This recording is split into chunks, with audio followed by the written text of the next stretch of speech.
আচ্ছা, এবারে বলছে ট্রেন কম্পার্টমেন্ট। এটা আমরা প্রতিদিন যাওয়া আসার পথে মানে বিগত 3 মাস আগেও দেখে থাকতাম, এখন 3 মাস ধরে ট্রেনে চড়ছি না, তাই দেখতেও পাচ্ছি না। টপ ট্রেন পুল চেন, মানে ট্রেন থামাতে গেলে চেন টানুন, ট্রেন থেমে যাবে। কিন্তু পেনাল্টি ফর ইমপ্রপার ইউজ ₹500। তার মানে অনেকে কি হয়, প্রচুর লোকের হ্যাবিট থাকে যে স্টেশন পেরিয়ে যাচ্ছে কিন্তু ট্রেন থামেনি, চেন টেনে গিয়ে ট্রেন থেকে নেমে পড়লো, বা টিকিট কাটেনি, ট্রেন থেকে চেন নেমে পড়লো। এই ধরনের মিসইউজ করবার জন্য রেল কোম্পানি ₹500 একটা করে পেনাল্টি ধার্য করে। এবার তার থেকে অ্যাজাম্পশন কি হবে, যে সাম পিপল মিসইউজ দি অ্যালাম্পশন। অবশ্যই সেই ঘটনাটা রেগুলারলি ঘটে বলেই তো রেল কোম্পানিকে এই ডিসিশন নিতে হয়েছে যে আপনি যদি মিসইউজ গিয়ে আমরা পেনাল্টি নেব, এবং মিসইউজ হয়েছে বলেই রেল কোম্পানি পেনাল্টি। তাই এক্ষেত্রে অ্যাজাম্পশন 1:2।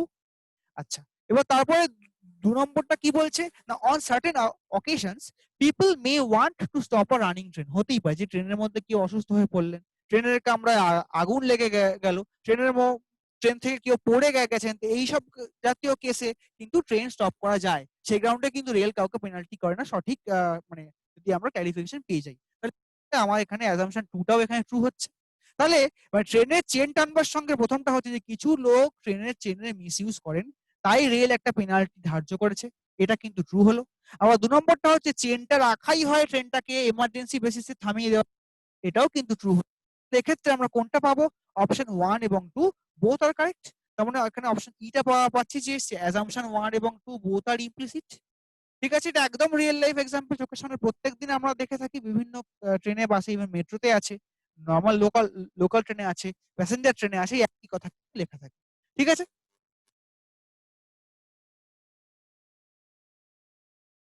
আচ্ছা, এবারে বলছে যে এটাও কিন্তু একটা রিয়েল লাইফ এক্সাম্পল বলো বা স্টেটমেন্ট আর্গুমেন্ট বলো, এই জাতীয় কোশ্চেন কিন্তু সবকটা রিয়েল লাইফ এক্সাম্পলের উপর হয়, কোনো হাইপোথেটিক্যাল ডেটা কিন্তু এখানে হয় না।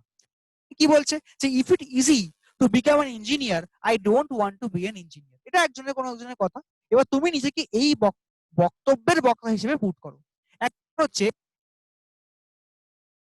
Two be professional.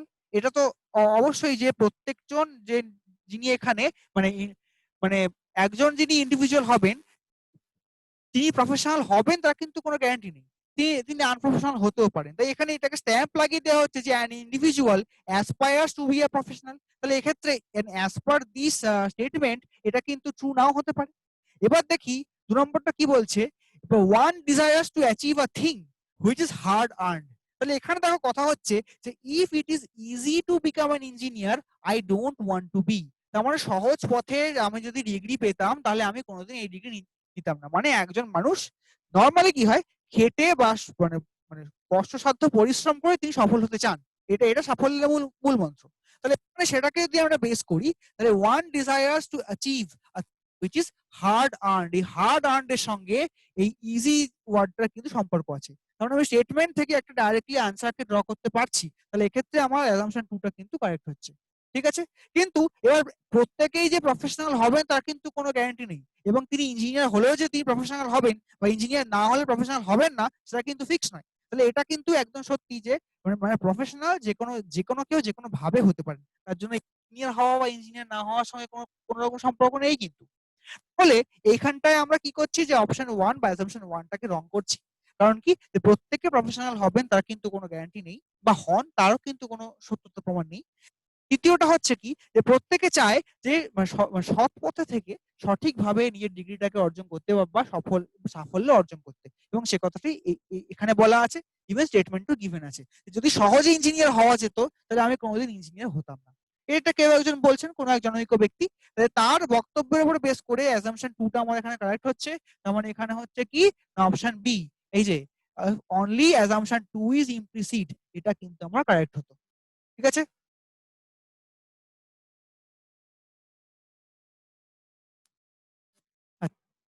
এবারে বলছে the concession in stations has been cancelled because it is not needed there. মানে পাহাড়ে বেড়াতে গেলে রেলের ভাড়া কম নেওয়া হয়, এটা ক্যান্সেল করে দেওয়া হয়েছে। কেন না, যারা পাহাড়ে বেড়াতে মানে বেড়াতে যেতে পারেন, সেখানে টাকা স্পেন্ড করতে পারেন, তাদেরকে কনসেশন দেওয়ার কোনো মানে হয় না, এটা রেল ডিসাইড করেছে। এবার এর বেসিসে আমরা এখানে কি কি অ্যাজাম্পশন পাচ্ছি দেখে নি। Railways should give concession only two need, অবশ্যই কারণ যারা পাহাড়ে বেড়াতে যেতে পারছেন 10,000 টাকা 20,000 টাকা খরচা করে, রেলের 500 টাকা টিকিটও তারা অ্যাফোর্ড করতে পারবেন, একদম একদম রিয়েল লাইফ সমস্যা। কিন্তু যারা পাহাড়ে বেড়াতে যেতে পারেন না, কিন্তু ট্রেনে চড়া দরকার, কিন্তু পর্যাপ্ত পয়সা নেই, তাদেরকে রেল কনসেশন করতে পারে based on their family income বা based on their income status.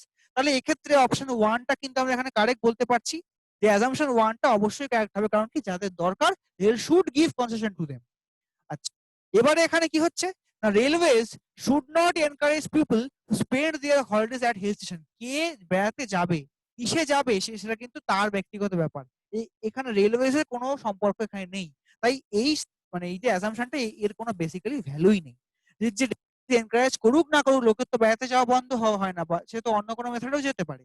তাই সেক্ষেত্রে এই অ্যাসাম্পশন 2টা ইনকারেক্ট। তাহলে এক্ষেত্রে আমরা কি পাচ্ছি না, assumption 1 is correct and assumption 2 is incorrect. ঠিক আছে, তাহলে এবার এখানে আমরা যে if only assumption 1 is implicit. ঠিক আছে, তাহলে এখানে অ্যাসাম্পশন মানে এখানে হচ্ছে অপশন 1টাকে আমরা কারেক্ট অ্যান্সার নিচ্ছি, যে অ্যাসাম্পশন 1 ইজ অনলি ইমপ্লিসিট।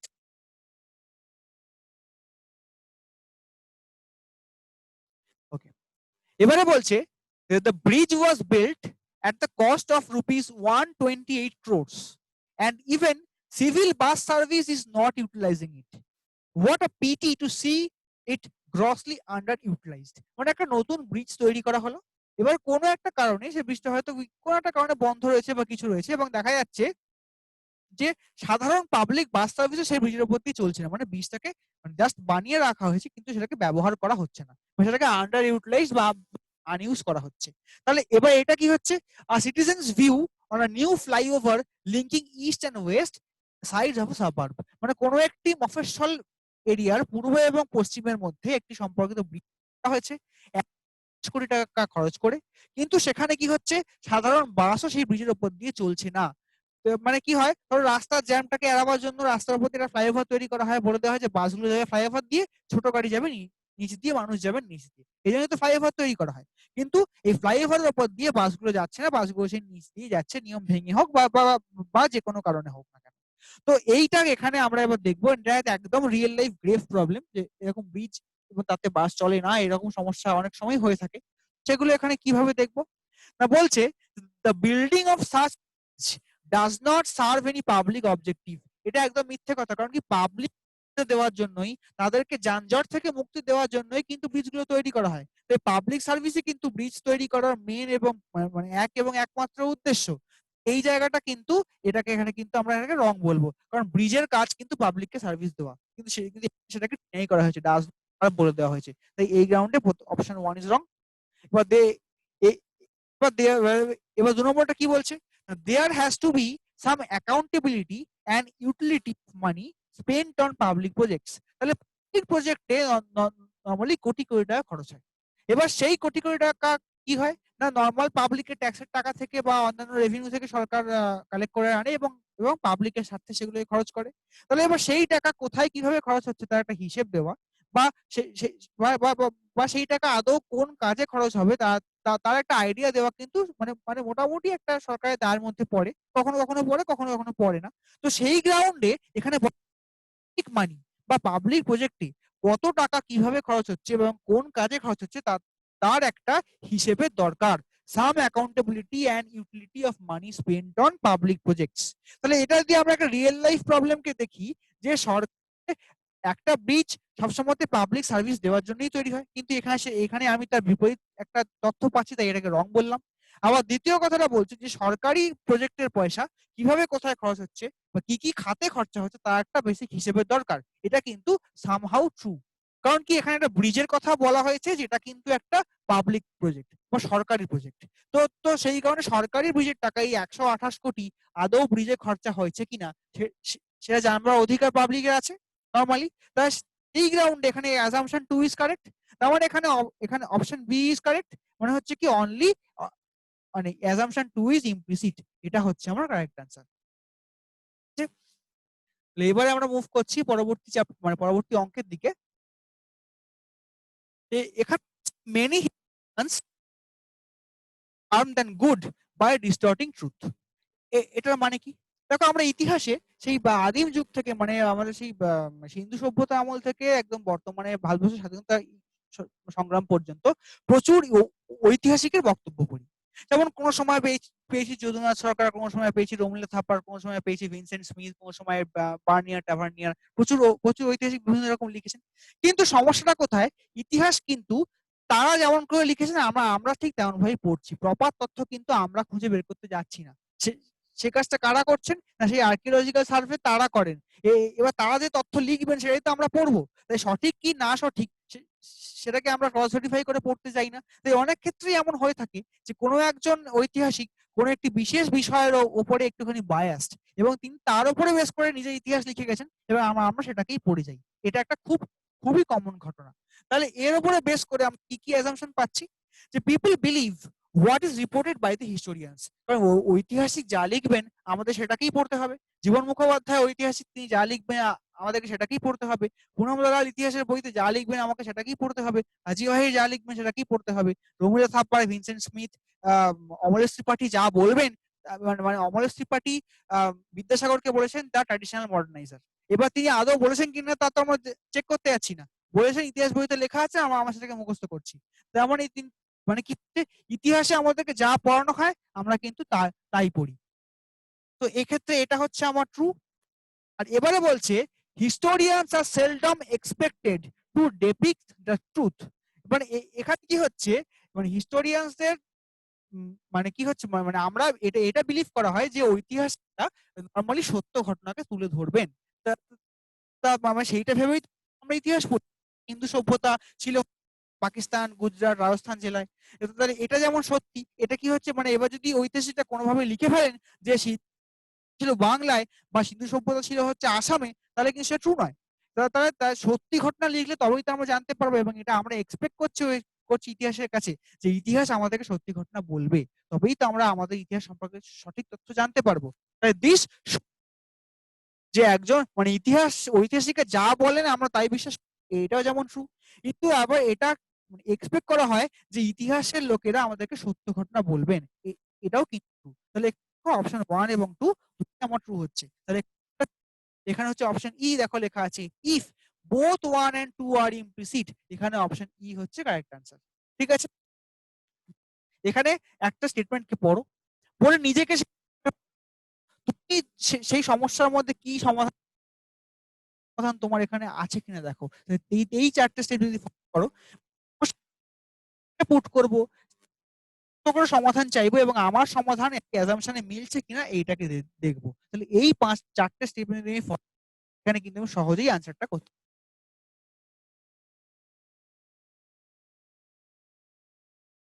আচ্ছা, এবারে বলছে যে as there is a great demand, every person seeking tickets of the program will be given only 5 tickets. তার মানে যেহেতু একটা প্রোগ্রামের খুব ডিমান্ড রয়েছে, তাই যারা টিকিট প্রার্থী পার হেডে 5টা করে টিকিট দেওয়া হবে, এটাকে ডিসাইড করা হয়েছে। তাহলে এবার এখানে কি হবে, the organizers are not keen on selling the tickets, একদমই নয়। কারণ একটা শো হবে, তার যারা উদ্যোক্তা তারা টিকিট বিক্রি করতে চাইবেন না বা ইচ্ছুক নন, এমন হতে পারে না। তাই এক্ষেত্রে এটা কিন্তু আমার এখানে রং হবে। কারণ কি, অর্গানাইজাররা সবসময়তেই টিকিট বিক্রি করতে চান সাবজেক্ট টু মানে vacancy of the seat or the vacancy of the auditorium. ঠিক আছে, কিন্তু সেসব কথা বলা নেই, just plain organisers are not keen, এটা কিন্তু একেবারে মিথ্যে কথা। তাই মানে assumption 1 is wrong. No one is interested in getting more than 5 tickets, এটাও কিন্তু ভুল কথা। কারণ দেখ বলা হয়েছে যে as there is a great demand আছে বলে এভরি পার্সনকে 5টা করে টিকিট দেওয়া হবে। ডিমান্ড যদি একটু কম থাকতো, একজন পার্সনকে 10টা টিকিটও দেওয়া হতে পারতো, একজন পার্সনকে 8টা টিকিটও দেওয়া হতে পারতো। তাই এবার ধরো একটি পরিবারের একজনের 8টা লোক আছে, তার তো 8টা টিকিটই চাই, তার তো 5টা টিকিট চাই না।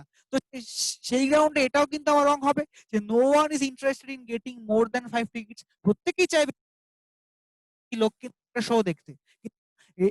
এবার গ্রেট মানে প্রচুর ডিমান্ড আছে এবং জায়গা পূরণের জন্য 5টা দেওয়া যাচ্ছে না। তো এক্ষেত্রে আমার অ্যাজাম্পশন 1 এবং 2 দুটোই রং হচ্ছে। তাহলে এখানে কি হবে, এতক্ষণ আমরা ওই অনলি 1, অনলি 2, বোথ এইসব দিলাম। তাহলে এবারে পাবো কি, নাইদার 1 আর 2 ইজ ইমপ্লিসিট, মানে none of them are correct. মানে এই দুটোর মধ্যে কোনোটাই ঠিক হলো না, এটা মানে এতক্ষণ আমরা যা পড়লাম তার থেকে একটু একটু ডিফারেন্ট, যেমন একটু ডিফারেন্ট ডিফারেন্ট অপশন কিন্তু এখানে আমরা পেলাম। ঠিক আছে,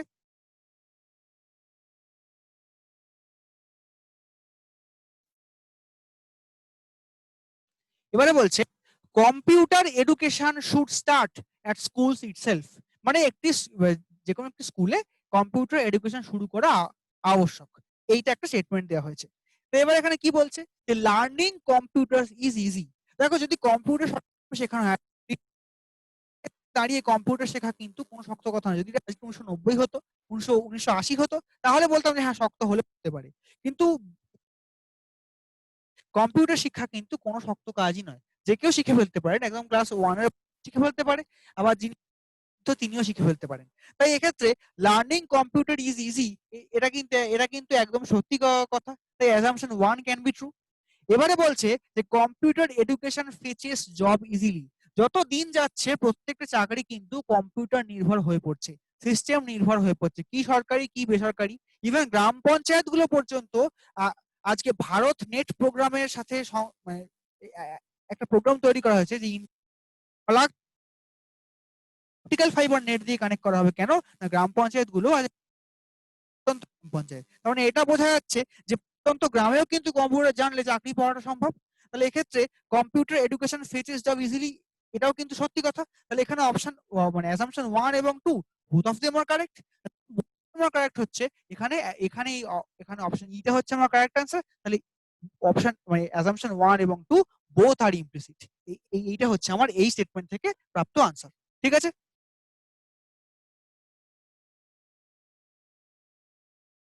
এবারে বলছে if he is intelligent he will pass the examination. এটা একটা কমন ফ্রেজ যে একজন মানে যদি কারোর মাথায় বুদ্ধি থাকে পরীক্ষা পাস করা কোনো ব্যাপার না। এটা স্কুলে হতে পারে, কলেজে হতে পারে, চাকরির ক্ষেত্রে হতে পারে, সব জায়গাতেই মানে প্রযোজ্য। তো এবার এখানে কি বলছে যে to pass he must intelligent. অবশ্যই এখানে বলেই দেওয়া আছে যে if he is intelligent he will pass the exam. তার মানে he will pass the exam, he will not pass the exam unless he is intelligent.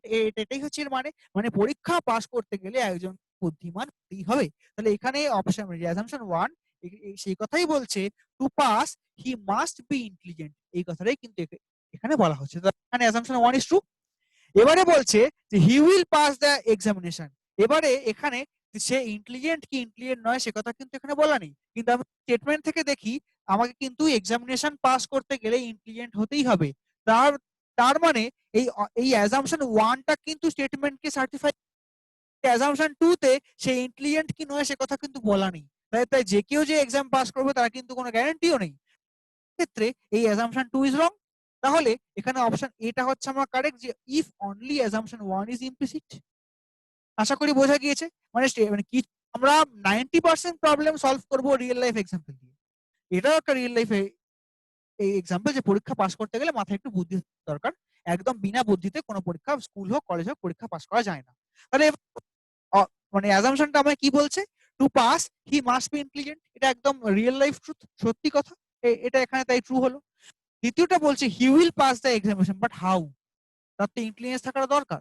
এবার সে কথা এখানে মেনশন করা, যেহেতু মেনশন করা নেই তাই এটাকে আমি, তাই এই ক্ষেত্রে আমার একদম শুধুমাত্র অপশন 1 টাই, বাকিটা হল।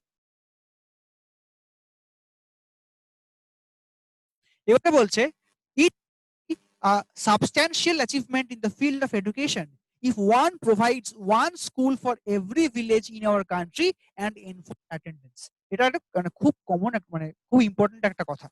প্রত্যেকটা গ্রামে একটা করে স্কুল দরকার এবং সেই স্কুলে সেই গ্রামের প্রতিটা ছেলে মেয়ে মানে পড়তে যাচ্ছে কিনা, এমনকি স্কুল ড্রপ আউটটা আমাদের ইন্ডিয়াতে একটা বিশাল বড় প্রবলেম, যেটাকে বন্ধ করার জন্য মিড ডে শুরু করা হয় যে ছেলে পেলে খেতে পেলে স্কুলে আসবে। তো এই কথাটা এখানে দেখো বলা হচ্ছে যে মানে এডুকেশন ফিল্ডে একটা বিশাল বড় অ্যাচিভমেন্ট হবে যদি প্রত্যেকটা গ্রামের জন্য একটা করে স্কুল তৈরি করা হয়, মানে একটা অ্যাটেন্ডেন্স বাধ্যতামূলক করা হয়, তবেই তো ছেলে মানে মানে দেশের শিক্ষা ব্যবস্থা সামনে এগিয়ে যাবে।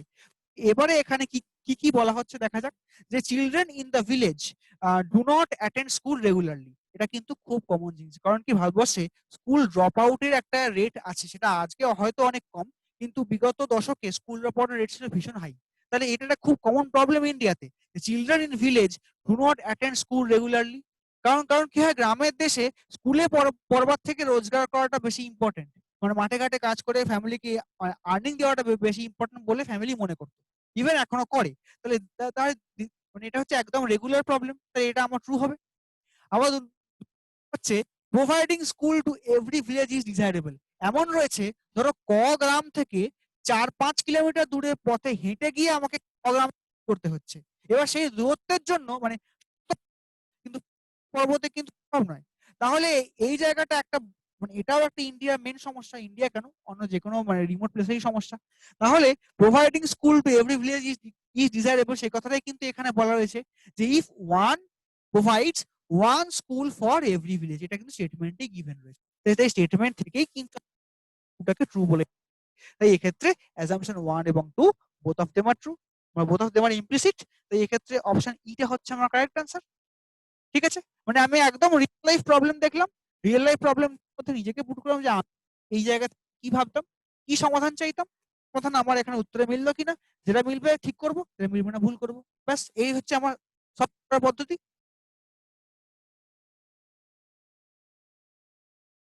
আচ্ছা, নেক্সট কোশ্চেন। এটা হচ্ছে একদম একটা situation. Government has decided to disinvest large chunk of its equity in selected public sector undertakings for a better fiscal management. আমাদের দেশে বর্তমান বিগত কয়েক বছরে আমরা দেখতে পাচ্ছি যে পাবলিক সেক্টর ইউনিট গুলোর যে শেয়ার গুলো রয়েছে সেগুলোকে বেসরকারি হাতে দিয়ে দেওয়া হচ্ছে বা প্রাইভেটাইজ করা হচ্ছে বা ডিসইনভেস্ট করা হচ্ছে। তো এগুলো আমরা একদম কমন দেখতে পাচ্ছি। তো অনেকেই বলছে যে সম্পত্তি বিক্রি করে দিচ্ছে ইত্যাদি প্রভৃতি, কিন্তু তার ভেতরে একটা সত্যি কথা লুকিয়ে থাকে। কারণ কিছু জায়গা থাকে যেখানে সরকারি সম্পত্তি অলাভজনক, কেউ প্রফিট দিচ্ছে না, এবার তাকে যদি একটুখানি ডিসইনভেস্ট করা হয়, মার্কেট থেকে টাকা তোলা হয়, সরকারের কিন্তু একটু লাভ হয়। সে কথাটাই কিন্তু এখানে বলা যে government has decided to disinvest large chunk of its equity in selected public sector undertakings for a better fiscal management, মানে সরকারের একটু টাকা আসবে, সরকারের একটু লাভ হবে। তো তার রেসপেক্টে আমাদের অ্যাজাম্পশন কি কি হচ্ছে, বলছে the amount generated out of disinvestment process May reduce সাবস্ট্যান্সিয়ালি the amount fiscal deficit. কারণ ইন্ডিয়া একটা এমন দেশ যার কিন্তু ফিসকাল ডেফিসিট অনেক নর্মালের থেকে বেশ কিছুটা হাইতে আছে, মানে সব সময়তেই ইনকামের থেকে এক্সপেন্ডিচার একটু বেশি হয়। এবার এইভাবে ফিসকাল ডেফিসিট বলো বা রেভিনিউ ডেফিসিট বলো বা বাজেটের ডেফিসিট বলো, সেগুলোকে মেনটেন করার জন্য করা বা মার্কেট থেকে ক্যাপিটালটাকে তুলে আনাটা কিন্তু জরুরি। এবং তাকে টার্গেট রেখে কিন্তু সরকার বিভিন্ন পিএসইউ গুলোকে ডিসইনভেস্ট করে বা প্রাইভেটাইজ করে বা আরো এফডিআই এর পরিমাণ বাড়ায়। এটাই হচ্ছে বেসিক কারণ। তো এখানে এটা আমার ট্রু হবে অবশ্যই। এবার 2 নম্বরটা বলছে যে there will be enough demand in the market for the shares of this undertaking, this is also true. যদি সেই প্রোডাক্টটা কোনো কারণে মার্কেটে লাভজনক হয় বা প্রোডাক্টটা যদি মানে প্রফিটেবল হয়, কিন্তু কোনো কারণে সরকার বা সেই কোম্পানির প্রধান্যতায় সেটা চলতে পারছে না, মার্কেটের প্রাইভেট কোম্পানির কাছে কিন্তু তার ডিমান্ড সবসময় থাকবে। এবং তারই উপর বেস করে কিন্তু একটি প্রাইভেট কোম্পানি কোনো একটি পিএসইউ কে কিনবে, আদারওয়াইজ কিন্তু কিনবে না। তো এটাও কিন্তু এখানে ট্রু হচ্ছে। তাহলে এখানে অপশন 1 এবং 2 ইজ অলওয়েজ ট্রু। ঠিক আছে, এখানে হচ্ছে এই যে option E is the correct answer, মানে both of them are true হলো। আচ্ছা, এবারে আমরা যাই পরেরটাতে। বলছে please do not use while going down. কোনো একটি বিল্ডিং এর লিফটে এরকম একটা সতর্কবাণী সাঁটিয়ে দেওয়া আছে। An instruction on the top of 5 story building, মানে একটি 6 তলা বিল্ডিং এর মানে টপ ফ্লোরে এই কথাটা লিখে দেওয়া আছে। এবার এর বেসিসে কি ভাবে আমরা চিন্তা ভাবনা, বলছে while going down the lift is unable to carry any load. তাহলে এখানটা আমরা কি দেখবো যে গোয়িং ডাউনের সময় লিফট লোড ক্যারি করতে পারে না, এই কথাটা একদম মিথ্যে। যে কোনো লোড লিফট ক্যারি করতে পারে। এটা কিন্তু লিফটের যে ক্ষমতা বা লিফটের যে মানে কি বলবো মানে আমাদের ফিজিক্স পড়ি, লিফটের যে ক্ষমতা তার সাথে কিন্তু এটা যায় না। তাই লিফট লোড ক্যারি করতে পারে না, এটা হচ্ছে একদম মিথ্যে কথা। তাই এক্ষেত্রে অ্যাসাম্পশন 1 ইজ নট কারেক্ট। কিন্তু এই কথাটা বলা হয় যে provision of lift is matter of facility not of right. কারণ আজকের থেকে দাঁড়িয়ে যদি 10 বছর আগে দেখা যেত, অনেক বড় বড় বাড়িতে 6 তলা 7 তলা বাড়িতেও কিন্তু লিফট ছিল না। মানে বিভিন্ন যদি মার্চেন্ট ফার্ম বা সরকারি অফিস না হতো তাতে কিন্তু লিফট ছিল না। তাই এবার মানে আরামে যাতায়াত করার জন্য লিফটের ব্যবস্থা করা হয়েছে। লিফট কিন্তু কোনো ফান্ডামেন্টাল রাইট বা অধিকার নয়। এখানে একদম সত্যি কথা যে provision of a lift is a matter of facility but not of right. এটা কিন্তু ট্রু। তাহলে এক্ষেত্রে আমার এখানে অপশন বিটা আমার ট্রু হচ্ছে। মানে কেন না, অনলি অ্যাসাম্পশন 2 ইজ ইমপ্লিসিট। এই কথাটা এখানে বলা হয়েছে। কারণ দেখো ফিজিক্সের ল মানলে লিফট যথেষ্ট লোড ক্যারি করতে পারে, তাই নিচে নামার সময় লিফট লোড ক্যারি করতে পারে না, এটা একদম ভুল কথা। তাই মানে অ্যাসাম্পশন 1 ইজ রং। আর তারপরটা বলছে যে provision of lift is a matter of facility. মানে লিফট হচ্ছে মানে কি বলবো এক ধরনের মানে মানে বেটার লাইফস্টাইল। তো তোমার মানে কষ্টকে লাঘব করার জন্য লিফটটাকে দেওয়া হয়, কিন্তু এটা তোমার ফান্ডামেন্টাল লিফট দিতেই হবে। তো তাই এক্ষেত্রে আমার অ্যাসাম্পশন 2 টাকে আমরা কারেক্ট বলছি এবং অপশন বি টা হচ্ছে আমার এখানে রাইট অ্যান্সার। ঠিক আছে, এবারে আসছি পরবর্তী কোশ্চেনে। বলছে I have not received telephone bills for 9 months in spite of several complaint. এটা কিন্তু খুব কমন একটা রিয়েল লাইফ প্রবলেম যে অনেক সময় ইলেকট্রিকের বিল, টেলিফোন বিল, জলের বিল, গ্যাসের বিল ইত্যাদি বাড়িতে বহুদিন ধরে আসে না।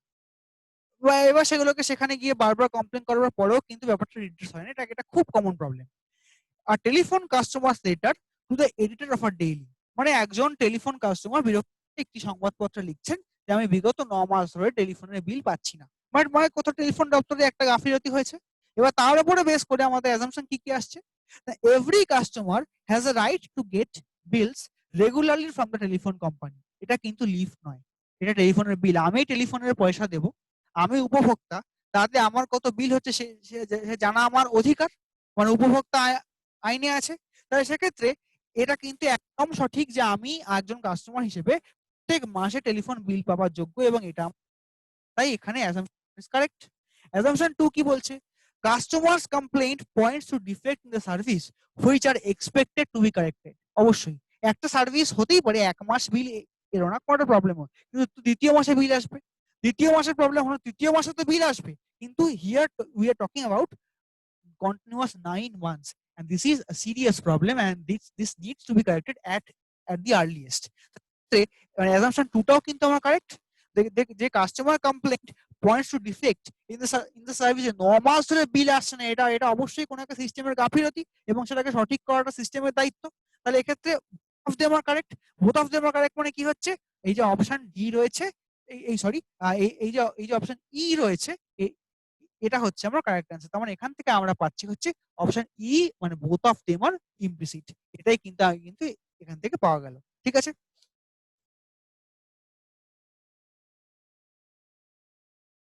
এবারে বলছে government has permitted unaided colleges to increase their fees. College হোক বা স্কুল হোক, আমরা 3 ভাগে ভাগ করি।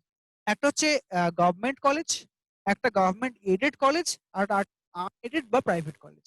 তাহলে গভর্নমেন্ট কলেজগুলোতে কি হয় না, না সরকারি সাহায্য ডাইরেক্টলি হয়, সরকার সেটাকে ডাইরেক্টলি কন্ট্রোল করে। গভর্নমেন্ট কলেজ কি হয়, টাকা করে। আর আনএইডেড বা প্রাইভেট কলেজে কি হয়, গভর্নমেন্টের কোনো কন্ট্রোল থাকে না, শুধু শিক্ষা ব্যবস্থার উপর গভর্নমেন্টের কন্ট্রোল রয়েছে, কিন্তু কলেজের ফিস বা তার পরিচালনা সব কিন্তু প্রাইভেটলি নিজেরা করে। তাহলে এখানে সেই কথাটাই বলা হয়েছে যে গভর্নমেন্ট যে যে কলেজগুলোকে সাহায্য করে না, মানে প্রাইভেট কলেজ টাইপের, তাদেরকে ফিস বাড়াতে পারমিশন দিয়েছে। এটা হচ্ছে একটা এখানে স্টেটমেন্ট গিভেন। এবারে এখানে কি হচ্ছে যে আনএইডেড আর ইন ফিনান্সিয়াল ডিফিকাল্টিস। দেখো যাকেই গভর্নমেন্ট সহায়তা করছে না, তাদের কোনো কারণে ফিনান্সিয়াল ডিফিকাল্টি হতেই পারে, এবং তার বেসিসে তারা অ্যাপ্লাই করেছে, এবং গভর্নমেন্ট সেখানে সেটাকে চেক করে permission, as simple as that. তাহলে এখানে কি হচ্ছে যে প্রাইভেট কলেজগুলো ফিনান্সিয়াল সমস্যায় রয়েছে, সেই কারণেই তারা গভর্নমেন্টের কাছে ফি বাড়াবার আবেদন করেছিল এবং গভর্নমেন্ট থেকে পারমিশন দিয়েছে, মানে দিস ইজ কারেক্ট। এবারে বলছে যে aided college do not need to increase fees. যাদেরকে গভর্নমেন্ট সাহায্য করে তাদের কিন্তু ফিস বাড়াবার দরকার নেই, ফিজের ঘাটতি হলে গভর্নমেন্ট সেখানে ভর্তুকি দিয়ে দেবে বা গভর্নমেন্ট সেখানে এক্সট্রা পয়সা দিয়ে দেবে। তাহলে আমরা এখানে কথা হচ্ছিল আনএইডেড কলেজ নিয়ে, কিন্তু এখানে বলছে দেখো এইডেড কলেজ।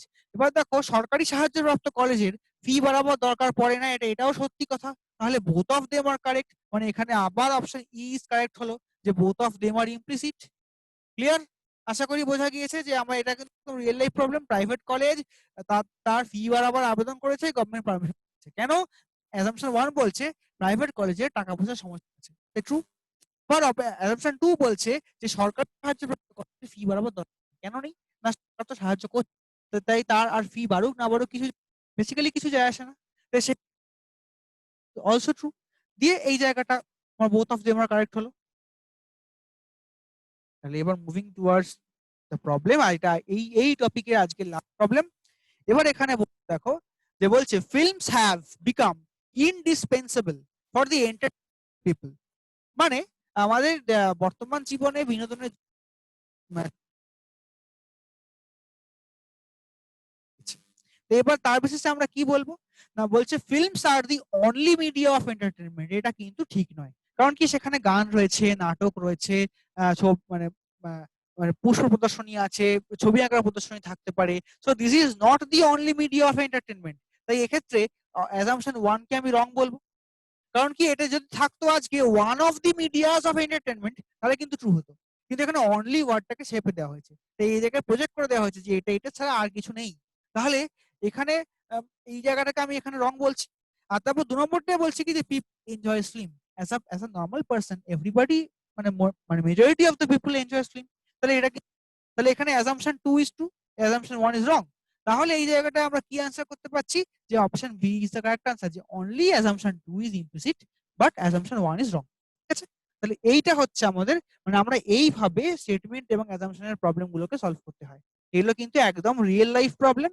এই জায়গায় দাঁড়িয়ে মানে জাস্ট একটা স্টেটমেন্ট দেবে, তাকে তুমি নিজেকে তার মধ্যে পুট করো, নিজেকে পুট করার পর দেখো যে যে তুমি কি সলিউশন চাইছো, তোমার চাওয়া সলিউশন স্টেটমেন্টে সরি অ্যাজাম্পশনে গিভেন আছে কিনা, যেটা মিলবে সেটা কারেক্ট, যেটা মিলবে না সেটা হচ্ছে ইনকারেক্ট। ঠিক আছে। এবার যদি আরো সমস্যা হয়, যদি তোমার সলিউশনের সঙ্গে একেবারেই মিলছে না, তাহলে তখন তুমি গিভেন স্টেটমেন্টের লাইনটা চেক করো, ডেটাগুলোকে দেখো, তার থেকে কিছু অ্যাজাম্পশন বেরোতেই পারে। তাহলে এইভাবে কিন্তু আমরা এখানে দুটো পদ্ধতিতে সলভ করি। এক হচ্ছে গিভেন গিভেন ডেটা থেকে ফেচ করি, আর 2 নম্বর হচ্ছে নিজেকে রিয়েল লাইফ প্রবলেমের মধ্যে ফেচ করি। আদার এইভাবেই কিন্তু এই প্রবলেম গুলো করতে হয়, এবং এটা আমাদের কি হচ্ছে না ভার্বাল রিজনিং এর মধ্যে পড়ছে। ফাইন। আশা করি বোঝা গিয়েছে স্টেটমেন্ট এবং অ্যাজাম্পশন। এবারে আমরা একটা ছোট্ট একটা 1 মিনিটের ব্রেক নিচ্ছি, তারপর শুরু করব হচ্ছে স্টেটমেন্ট এবং আর্গুমেন্ট। একই ধরনের জিনিস কিন্তু একটু ডিফারেন্ট থট। ঠিক আছে, থ্যাংক ইউ।